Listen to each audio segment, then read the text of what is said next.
ब्रेकनंतर स्वागत। पुण्याच्या महापौर मंजुषा नागपूर यांनी एकतानगर, विठ्ठलनगर आणि निंबजनगर भागामध्ये पाहणी केली। खडकवासला धरणातून पाण्याचा विसर्ग होत असल्याने परिसरामध्ये पाणी साचलं आहे। महापौरांनी नागरिकांना सुरक्षित ठिकाणी स्थलांतरित होण्याचं आवाहन केले।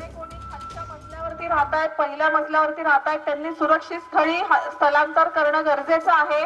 आपली राहण्याची व्यवस्था आपण करू शकत नसाल तर पुणे महानगरपालिकेने वांजळे जलतरण तलावाच्या जवळ असलेल्या बॅडमिंटन हॉल मध्ये आपली राहण्याची व्यवस्था केलेली आहे। विठ्ठल नगरवासियांनी कृपया लक्षात घ्या, आपल्याकडे पाण्याचा विसर्ग वाढवलेला आहे आणि तो पुन्हा जास्त वाढू शकतो। सध्या 43,571 नी पाणी। छत्रपती संभाजीनगर मधील सराला बेटाला पाण्याने वेढा दिलाय।